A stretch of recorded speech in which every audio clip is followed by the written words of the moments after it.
Oi pessoal, tudo bem? Hoje a gente vai estar dando continuidade aos nossos vídeos da parte de análise de mecanismos, né? Nesse caso a gente vai estar realizando um cálculo da velocidade de uma esteira de transporte e com base em uma situação problema a gente vai estar realizando esse cálculo, né? A situação problema é justamente essa. Supondo que uma esteira seja acionada por meio de um sistema de redução com polia e correia, conforme os dados abaixo, calcule a velocidade dessa esteira em metros por segundo. Né? Então aqui a gente tem os dados referente ao sistema e depois eu vou estar mostrando ilustração de fato do sistema. Né? Então no caso aqui a gente tem polia movida com 5 polegadas de diâmetro, polia motora 1,5 polegada, RPM do motor, né, que vai estar acoplada à polia motora, né, que é de 1,5 polegada. Então aí você já tem uma ideia que como vai ser de uma polia com diâmetro menor para uma maior e essa aqui ela vai ser a motora, né? Então consequentemente a gente vai ter uma redução na rotação de saída, né? Aqui na polia movida. Bom, outra informação importante, o raio da curva interna da esteira, né? Que no caso é de 15 centímetros e a gente está querendo saber a velocidade dessa esteira em metros por segundo. Então são esses os dados e vamos analisar aqui as informações por meio de ilustração. Bom, um dado importante é justamente esse raio da curvatura, né, da esteira, né? Ou seja, o sistema de transporte, o sistema de movimentação da polia e da correia, ele vai estar justamente acionando a esteira. Né? Então, nesse caso aqui, ela vai estar realizando esse movimento. Né? Ela vai estar vindo nesse sentido e vai estar realizando esse movimento constante. Né? Então, o que é que acontece? Esse sistema da polia movida, ele vai estar acoplado ao eixo aqui da esteira. Né? Então, quando essa polia ela executar 360 graus de giro, o que é que vai acontecer? Ele sempre vai estar deslocando um determinado comprimento da esteira. Né? Então, é essa base desse giro, né? Ou seja, dessa velocidade angular, que vai nos dar a relação da velocidade da esteira. Tá bom? Bom, então vamos aqui analisar. Então já tem esse primeiro dado, né, que é de 15 centímetros aí do raio da curvatura da esteira. Um outro dado, a RPM do motor, né, 850 RPM.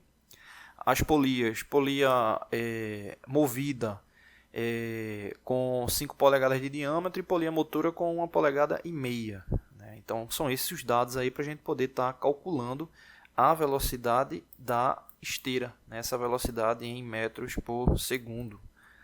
Então, nesse caso aqui, a gente vai estar analisando com base nesses dados. Primeiro passo, converter os diâmetros, né, em polegada das polias, né, para milímetros. Né? Então, a primeira com 5 polegadas para milímetros é só multiplicar por 25,4. Né? Aqui ficou 24,5, mas está errado. 25,4 milímetros.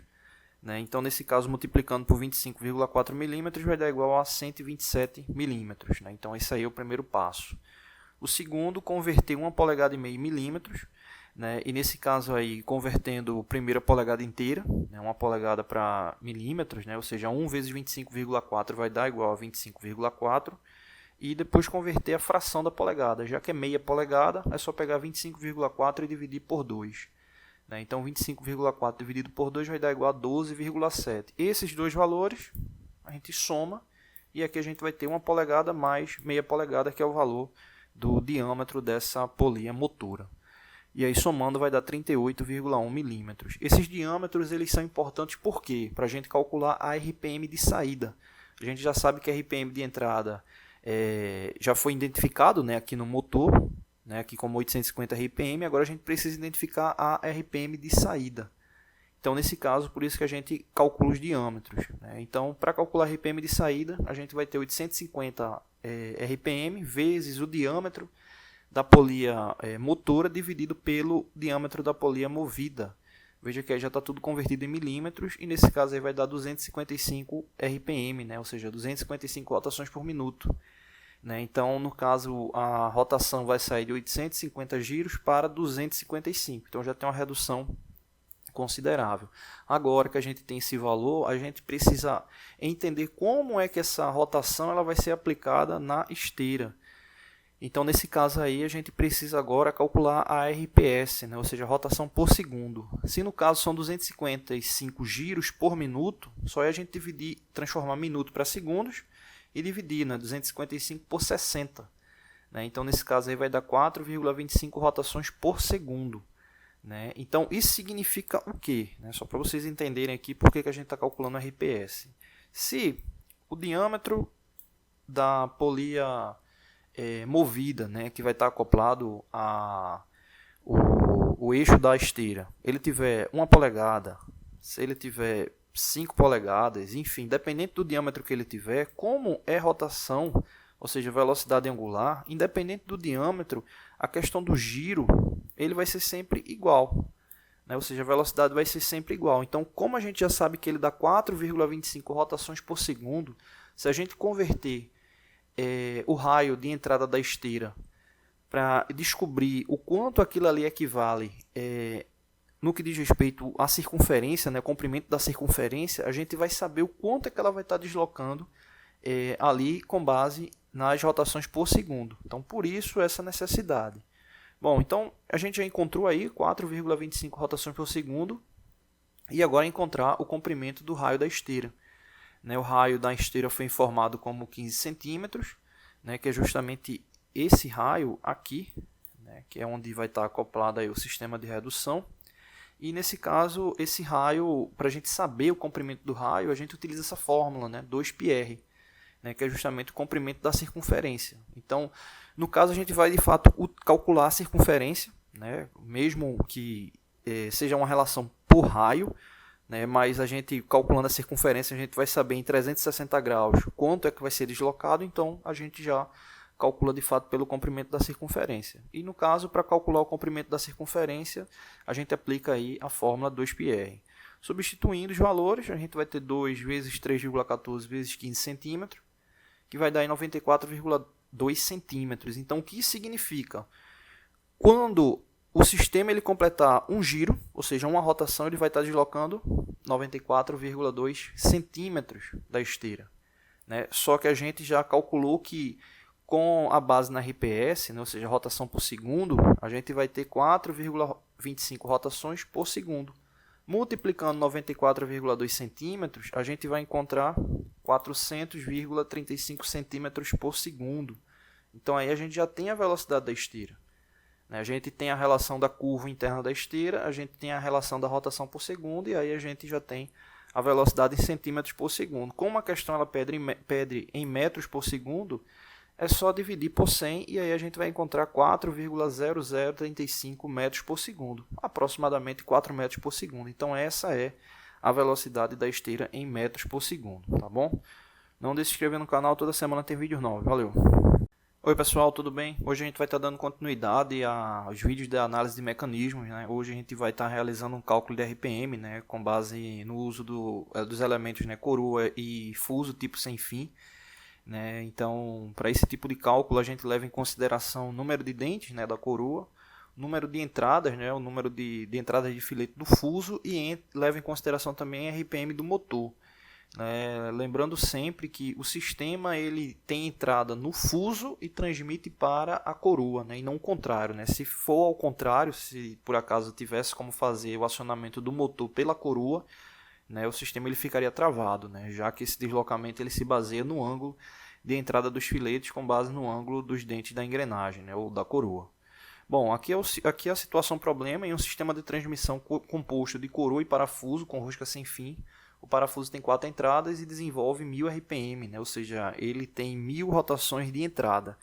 E aí qual será a RPM da coroa, sabendo que ela tem 60 dentes. Né? Então, nesse caso aí, os dados que a gente tem NP, rotação de entrada 1000 RPM, o número de entradas do fuso, né, 4 entradas, e o número de dentes 60. Né? Então a gente aplicando a fórmula, né, a INC, que é justamente a rotação final da coroa, a gente substituindo os valores, né, a gente vai ter 1000 multiplicado por 4, dividido por 60.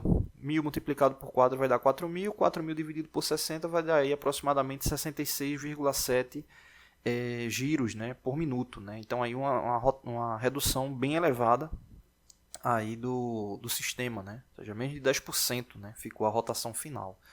Tá bom? Não deixe de se inscrever no canal, toda semana tem vídeos novos. Valeu! Oi pessoal, tudo bem? Hoje a gente vai estar dando continuidade aos nossos vídeos da parte da eletricidade, né? Hoje a gente vai falar especificamente sobre indicação de condutor e disjuntor, né, para a ligação de um determinado elemento. Nesse caso, entenda-se condutor como a área da secção transversal do cabo, né, ou seja, do fio, e o disjuntor justamente o elemento que vai estar protegendo o sistema, né, contra a sobrecarga, né?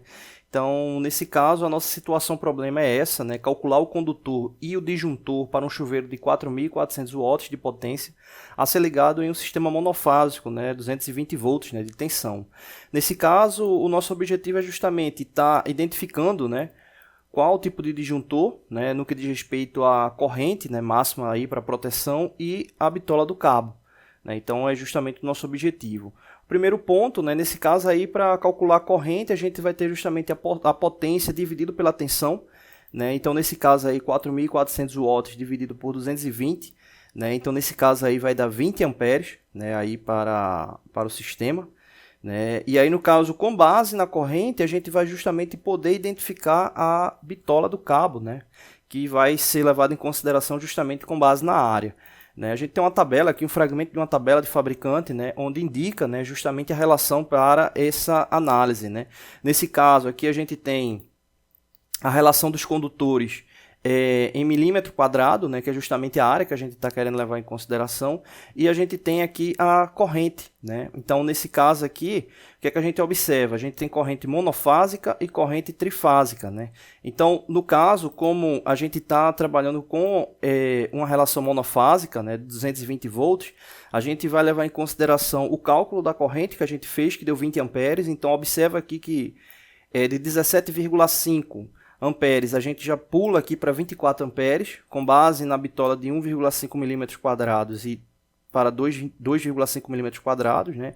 Então, nesse caso, como é para a proteção do sistema, a gente coloca justamente uma relação de amperagem acima daquela que a gente calculou, levando em consideração a proteção, né? Já que a gente vai ter uma relação de bitola de 2,5 milímetros quadrados para 24 amperes, né? Então, aqui já fica a relação para a escolha da bitola do fio, né? Então aqui já fica a indicação. Então nesse caso aí a relação da área é 2,5 milímetros quadrados, né? E a relação do sistema, né, no que diz respeito à proteção, a gente ficaria justamente com um disjuntor com a amperagem indicada, né, de 24 amperes, né, para a proteção do sistema, né? Então nesse caso aí a gente fecharia, né, o circuito com base nessa indicação, tá bom? Não deixe de se inscrever no canal, toda semana tem vídeos novos. Valeu! Oi pessoal, tudo bem? Hoje a gente está com mais um vídeo aqui da parte de eletricidade, né? Hoje a gente falando da importância do quadro de distribuição residencial, né? Esse quadro de distribuição elétrico, né, que deve ser utilizado nas residências, né? E se eu pudesse resumir em uma palavra a importância desse quadro, seria justamente segurança. Por quê?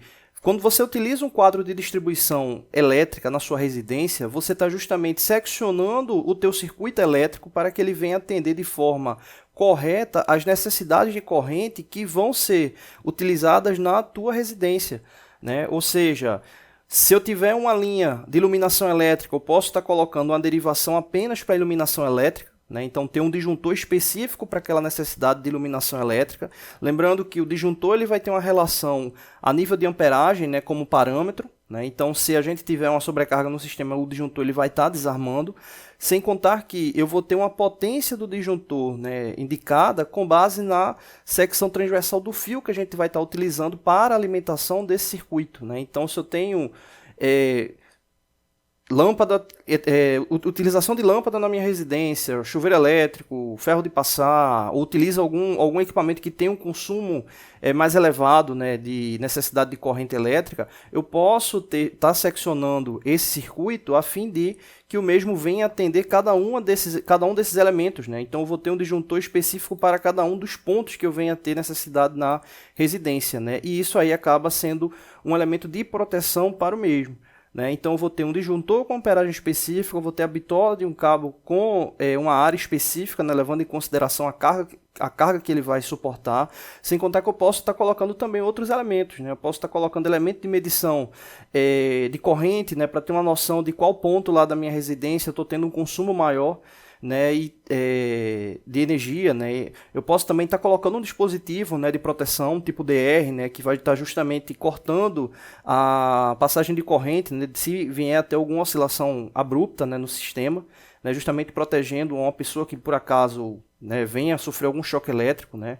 Então, essa necessidade de estar derivando a rede elétrica residencial, ela se torna indispensável, né? Porque aí eu vou ter um sistema bem dividido, eu vou ter um consumo elétrico menor, né? E principalmente a questão da segurança, onde eu não vou estar correndo o risco de ter um equipamento que necessite de uma corrente elevada com uma bitola, uma secção transversal, né? Uma área do fio menor do que a desejada, e esse fio ele venha a ter desgaste elevado, vinha ter algum problema na rede elétrica, enfim, vinha causar algum incêndio, coisa do tipo, né? Então é importantíssimo ter essa derivação desse quadro, né? Então a gente vai estar trabalhando com outras informações da parte elétrica, né?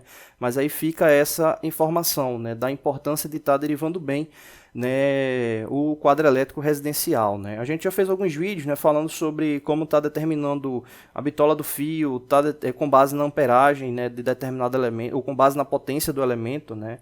Então fica aí a dica, que não viu algum desses vídeos aí, dá uma olhada aí na playlist, né, sobre eletricidade, que vão estar lá, tá bom? Não deixe de se inscrever no canal, toda semana tem vídeo novo, valeu!